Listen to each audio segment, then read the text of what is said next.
You're hanging out after hours with Matt Anderson, presented by Inside the Gamecocks.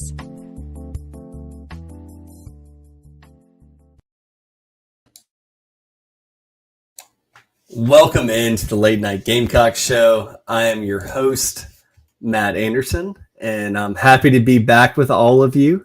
Tonight is Tuesday, May 14th, and we are right back at it with the Late Night Gamecock Show. It's been a minute. I was on vacation last week, so I missed all of my friends from the internet. It was a good vacation, some tough stuff in there, and go ahead and start out. I do want to start out this show honoring my cousin, Jamie Anderson. Maybe some of you might have known him from your time at South Carolina. He passed away last week. We buried him on Saturday. One of the biggest Gamecock fans in the entire world. And he had been to every single SEC road stadium, and just kind of want to dedicate the show tonight to Jamie and just honor him and everything that he was on this earth. And we know he's in a better place now.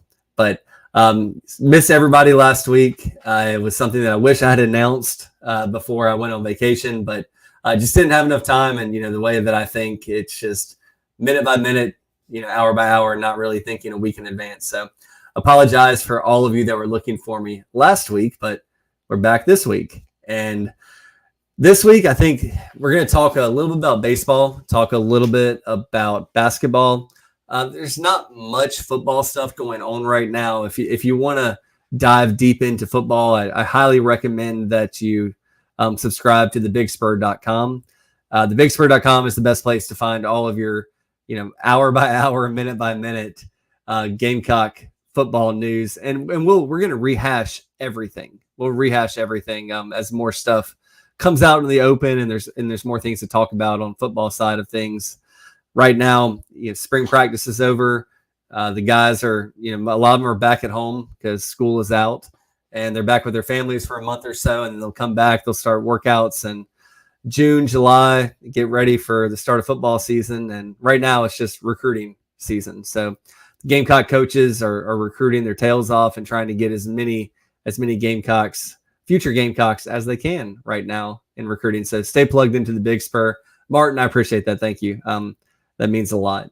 But, right now you got baseball going on. You got softball. You got basketball stuff. Basketball seems to be kind of moving the way that football has moved, where it's a 24/7, 365 days out of the year type sport, especially with the transfer portal. You have the NBA draft lottery just happened over the weekend. You still have the NBA draft combine going on right now. You'll probably see some players take their names out of the NBA draft after the combine. You're still going to see a number of transfers that happen. So it's just kind of like a revolving door. It's very similar to football, but basketball is a little weird this time of year. So I promise we're going to get to baseball. We'll talk about baseball, but quickly, I did want to make some quick basketball notes. The SEC men's basketball opponent schedule was released for next year. So we know who the Gamecocks are going to play in conference. We don't know dates. We don't know anything like that. Still a lot of scheduling stuff to be done. But what we do know is that the Gamecocks will have Florida, Georgia, Kentucky, LSU, Mississippi State, Missouri, Oklahoma, Tennessee, and Vanderbilt on the road. So again, the road schedule in SEC men's basketball next year will be Florida, Georgia, Kentucky, LSU, Mississippi State, Missouri, Oklahoma, Tennessee, and Vanderbilt. The home slate is ridiculously great as of right now. You have Alabama coming to Colonial Life Arena, Arkansas, Auburn, Florida, Georgia, Ole Miss, Mississippi State, Texas, and Texas A&M. And I don't put a lot of stock into preseason top 25. I mean, even when you get into the preseason top 25, like the week before the college basketball season starts, I firmly believe both in football and basketball and baseball and every sport, you shouldn't have a rankings poll until I would say 2 or 3 weeks into the season, depending on the sport. In college football, I think it needs to be at least a month. In college basketball, I think it needs to be further. further on, maybe 6 weeks into the season, because you're playing so many cupcakes to start out. But for what it's worth, and I always look at Gary Parrish at CBSSports.com. He has his, way too early college basketball team rankings, and he updates it. He'll update it probably 100 times before the start of next season. But if you look at it on the road, the Gamecocks play Florida, who Gary Parrish ranks 20th in the country, and Tennessee, who Gary Parrish ranked 16th in the country. So when you look at what the Gamecocks have on the road, I don't think it's especially daunting. When you look at the home schedule, though, you do have 6 teams that Gary Parrish has in his top 25 and one. That would be number 9, Alabama, number 10, Auburn, number 11, Texas A&M, number 20, Florida, number 21, Texas, and 23, Arkansas. So now would be the perfect time for all of you Gamecock basketball fans to go ahead and purchase your season tickets for women's basketball, for men's basketball. It's going to be a ridiculous slate next year in Colonial Life Arena. And for what it's worth, I do look at these preseason rankings and ratings just because I need to be abreast of, what's going on and what's happening in the sports world. But there is no reason in my mind that South Carolina, who finished above Florida last year in the SEC, beat Florida, and was a good seed in the NCAA tournament, should not be ranked by Gary Parrish when Florida's number 20. Now, I understand that BJ Mack is gone, Talon Cooper's gone, Michi Johnson's gone, but when you look at how he ranks things, he looks at returning contributors and recruiting class. And Colin Murray-Boyles is one of the best players in the SEC. Cam Scott is not a 5-star, but, a high 4-star. And you look at the supporting cast, especially with Jamari Thomas coming over as a transfer. It looks like a top 25-ish roster to me. And look, I love Gary Parrish. I'm not ever going to say a bad thing about him. I think he's incredibly entertaining and somebody that I listen to every single podcast. But I say this more to say that the Gamecocks basketball team next year has a really good opportunity to have another great season. I don't think there's much separating South Carolina from Florida, Texas, Arkansas, even Alabama, Texas A&M. We'll see what happens, but excited for that. So just running through the basketball roster right now. Basketball has 13 scholarships. You got Jamari Thomas, Cam Scott, Zach Davis, Colin Murray-Boyles, Nick Pringle, Jacoby Wright, Miles Studi, Morris Ugasuk, Arden Conyers, Oku Federico, Jordan Butler, and Benjamin Bosmans-Verdonk. Outside of a handful of them, they have a good bit of Power 5 experience in the SEC. I think that it's a roster that might not be the best team in the SEC, but it's got a good chance to be really daggum good. There still is one scholarship available. I'm sure that everybody that's followed the basketball program knows that Trent Noah asked for his release from his national letter of intent with South Carolina. I haven't paid attention over the past couple of days. I don't know if he's already announced. The scuttlebutt that I heard was probably Kentucky, maybe Tennessee. I heard a little bit of Louisville as well. But he's a Kentucky kid, and when the Gamecocks got Cam Scott, I think that he had a reason to look for other opportunities. And it's one of those things where it was a perfect storm with John Calipari leaving Kentucky. A new coach that fits Trent Noah. Trent Noah was never going to be recruited by John Calipari at Kentucky. And you're in the part of the season now with the transfer portal and NIL and all that kind of stuff where, wow, we have a spot to fill. We can go get a top 100 kid in the country. Yeah. Would we normally recruit him? No. So we wish Trent Noah the best, except when he plays South Carolina. If he stays in the SEC, I can only say that, I would have loved to play college basketball at South Carolina. And if he gets that opportunity at Kentucky, that is a fantastic thing, and wish him all the best. With that last open scholarship, really the most talk that I've heard about that is taking a freshman or incoming freshman, so a high school senior. Probably looking at a big guy. The name that I've heard the most is Jamie Vinson, 6'11", 210, 3-star, ranked 239th in the country. according to 24/7. He's kind of one of those last few top 250 kids that is not committed somewhere from the high school class. He was committed to Vanderbilt. I believe that when Jerry Stackhouse left, he either opened his recruitment or Vanderbilt's new coach said that he wasn't a fit for his style, his scheme, whatever. But Jamie Vincent, I believe, is taking a visit to South Carolina this weekend if he hasn't already. And all indications look to be that he might be the next guy the Gamecocks take. With losing Trent Noah, you kind of go through here, and the Gamecocks kind of had a gluttony of wings and guards, and that's what Trent Noah was. Now, long term, are the Gamecocks going to be upset that they didn't get a Trent Noah? Maybe, but they really did need an infusion of youth and talent at the big position. When I say bigs, I mean forwards and centers. So getting to Jamie Vincent at 6'11", 210 as an incoming freshman would be something that it gives Lamont Paris the opportunity to build on and develop that kind of talent. Remember, Jordan Butler is a transfer from Florida State, 7 foot, 230 pounds. You have Oku Federico, 6'9", 200. He's probably more of like a 3-4 than he is a 4-5.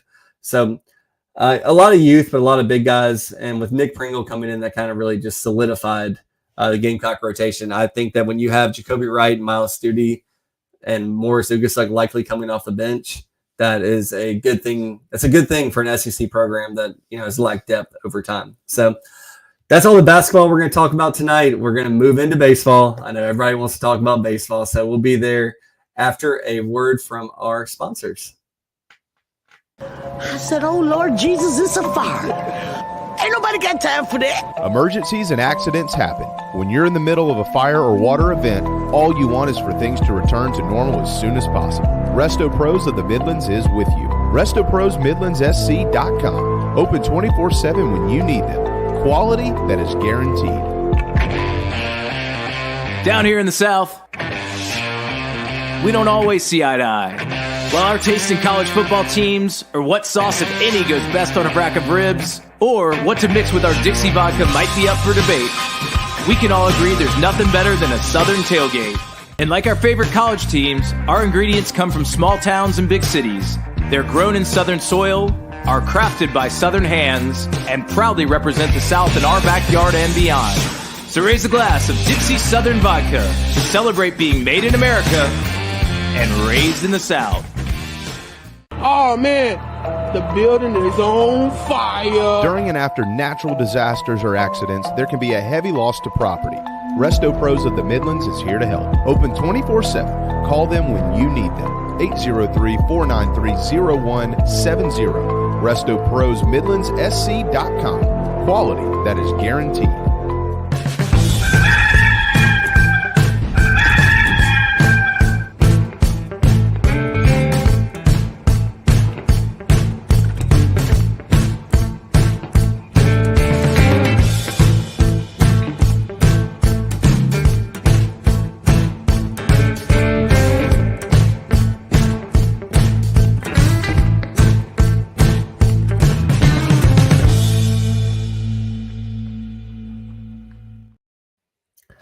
Well, welcome back, everyone. I got to say, that little beat that Phil has to bring us out of commercial break is pretty fantastic. I always catch myself bobbing my head to it. It's a lot of fun. I see here in the chat row, WJM41 said, funny to see Iowa's women's basketball coach bail after Caitlin Clark left. Man, she had over 850 wins. I wouldn't necessarily say it was bailing, but maybe she wanted to bail earlier, and then Caitlin Clark kept her going and secured another 100 wins for her. I don't know. It's interesting to see this kind of changing of the guard in all of college sports, especially the coaches that have been doing this for a while, and them kind of saying like it's not worth it to me anymore to have to worry about everything that is in college sports at the moment. And we'll see if it changes, but for now, way to go out on top for her. I'm not going to poke fun at all at her. She had a heck of a career, and wish her well, and wish Caitlin Clark well. Wish all the Lady Gamecocks well. Everything that they have in front of them in the WNBA is exciting. Moving on to baseball. Look, baseball. It was a tough tough weekend for every Gamecock. The players, the coaches, the fans, everybody was tough. It was probably, if not the biggest series of the season so far, the most important series of the season so far, just because of what was on the line. I know that you think back 2-3 weeks ago, and a lot of Gamecock fans were like, "Oh, we're not going to host. We might make the tournament. It's not going to be the best season in the world." And then Gamecocks, looking back at the schedule here, they got kind of hot after Arkansas. They took 2 out of 3 from Kentucky, beat East Tennessee State, took 2 out of 3 from Missouri, and then beat Winthrop by 15-3. And it was like, okay, we're all back in. The Gamecocks, wow, the Gamecocks might be a national seed. The Gamecocks are 100% hosting. And then Georgia's coming in, and Georgia is a really good baseball team. South Carolina was not a really good baseball team this weekend, in my opinion. I think that there was untapped potential there. I think that, looking back at the box score, I know the Gamecocks scored a heck of a lot of runs, but it wasn't enough. They scored 10 runs. They scored 5 runs. They scored 6 runs. So, averaging 7 runs a game, and you lose all 3. It's not what Gamecock fans wanted. It was frustrating because, in a lot of ways, Georgia this past weekend epitomized what Gamecock fans want from their team. They want to see competitive at bats. They want to see big hits. They want to see runners get home and score in position when there's a runner on second and third. And for whatever reason this year, it's been an Achilles heel of the Gamecocks of getting runs home. And it seems like, the pitching staff is doing what they need to do some days. I mean, I go back, look at the scores here. I mean, it's crazy. But, Gamecocks lost to Arkansas 2-1. Looking through here a little bit, they beat North Carolina 2-1. The pitching staff held number 7 North Carolina at bay. Gamecocks lost to A&M. They gave up 15 runs in 2 games. That's not really a good example, but Alabama was 3-4. Looking back at it, Ole Miss 4-5. It just seems like in Clemson you had the 2 losses by 1 run each. It just seems like the Gamecocks cannot get the pitching and the hitting to work at the same time. But I will say, despite all of that, when you look at the Gamecocks record, it's 33-18. But the Gamecocks also have, looking at this, the 10th hardest schedule in the country. So it's not a normal 33-18. And yeah, the Gamecocks are 13-14 in the SEC. Gamecock fans don't want to have a losing record in the SEC. It's just the bottom line, and that's the hard part. But Gamecocks still have an RPI ranked 19th in the country. Regardless of what happens against Tennessee this upcoming weekend, that's probably going to rise a little bit. Yeah, I mean, I see what you're saying, WJM. Could be 0-for-6 finish the regular season, and our record in Hoover is not so great. So, yeah, I mean, if you can't tell from my tone, it's not something I'm excited about. I'm not going to sit here and try and sugarcoat this. Gamecocks are 5-5 over their last 10 games. They've lost 3 in a row. RPI 19, strength of schedule 10, 9-15 in quad 1, 6-1 in quad 2, 3-1 in quad 3, and 15-1 in quad 4. Guys, I don't look at this like I look at basketball. I mean, I know the numbers and I think I know what it means, but the Gamecocks have to find a way to take one against Tennessee. Take one against Tennessee, you're going to be 14-16 on the season in conference play. Tennessee is just a really tough opponent. I mean, I don't know what to say. I don't have high hopes for this weekend.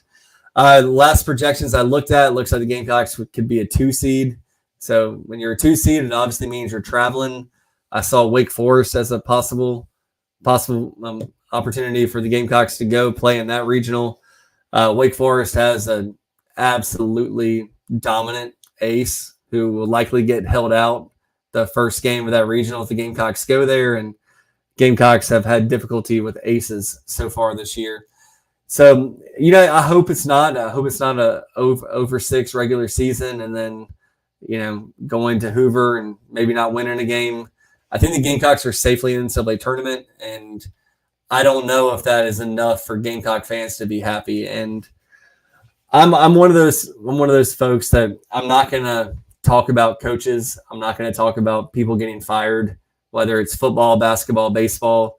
And when the season's over, what's necessary will happen. And if it doesn't, we can all sit there and whine and complain and say whatever we want. Some people are going to whine and complain. Some people are going to say, hey, like Martin down here says, I still believe in Coach Kingston and the team. I do too. Like, this team still has a really decent record against good opponents. I mean, might not be wins and losses, but they've competed in a lot of games. And Georgia's, I think, put up something like 60 runs or something like that over their last 6 games against SEC competition between Vanderbilt and South Carolina. I hate to say sometimes it's just baseball, but sometimes it's just baseball. Sometimes you just hit a team that is firing all cylinders. And the Gamecocks have got to find a way to turn around that momentum and that mojo. And we'll see what they do against Tennessee this weekend and what they do in Hoover. I will say it wouldn't surprise me at all to see the Gamecocks go in and take 2 out of 3 or sweep Tennessee. Nothing surprises me with this team anymore. I don't think it's likely. Tennessee is ridiculous, absolutely ridiculous at home right now. So I think they've only lost 1 or 2 games, 1 or 2 games at home this season. Last time I looked, and that was a week ago. I don't know if they've lost any since then. But Gamecocks have a big opportunity. And look, in sports, all you can ask for is an opportunity. If you're a competitor, you want to go play against the best folks you can play against, and you might win some, you might lose some, but having the opportunity to go play is a really, really, really big deal. So we'll see what the Gamecocks do. I know that if, like I said earlier, if you're not on the Big Spur, go ahead and go to the Big Spur. John Whittle is going to have you covered. If you're not watching Inside the Gamecocks every single weekday, Jamie Bradford and John Whittle combined are just a encyclopedia about baseball. They watch the game. They have fantastic guests. I think D. Scott will be on there this week. He's obviously the Gamecocks radio broadcaster. He knows the Gamecock team inside and out. He's going to scout the crap out of Tennessee, and he's going to come on and likely talk about what the Gamecocks need to do to be successful. But right now it's a tough time. It's a tough time in Gamecock baseball. But I was listening to Inside the Gamecocks the other day, and I think it was last week. I think it was Friday of last week. And Landon Powell talked about how Ray Tanner circled the guys on the wagon and picked out 12 guys and said, y'all are dogs. Go out there and set the tempo, and they won 17 straight games.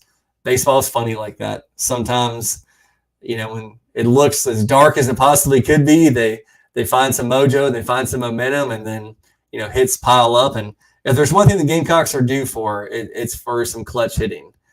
You still got Ethan Petrie and Cole Messina, 2 of the best hitters in the conference. And you got some guys that have shown potential so far this season and some guys that are probably due. So, yeah, Garrett Gainey, he's been fantastic on the mound. I mean, I can't say enough good things about Ty Good. I think he's been fantastic. I think Eli just needs to settle in and see what he can do on the mound. And it's just tough right now. I wish I had a better thing to say there. But, Gamecocks have a big opportunity in front of them. Excited for that. Before we get out of here tonight, I'm just going to look quickly and see if there's any football stuff that I need to talk about. I know that a lot of recruiting is going on right now, but to be honest, guys, I'm just catching up just like y'all on some of this stuff. Been a tough week, but yeah, guys, we're actually going to call it tonight. I appreciate all of you for joining me. I know that, when you come to this show, you give me the most valuable thing you have, which is your time. And I never forget that. And I never underestimate, what it takes to give up a little bit of time. And I appreciate y'all more than you can ever imagine. And we'll be right back here next week on Tuesday. Hopefully I'll be on some shows on Inside the Gamecocks coming up over the next couple of days, maybe next week.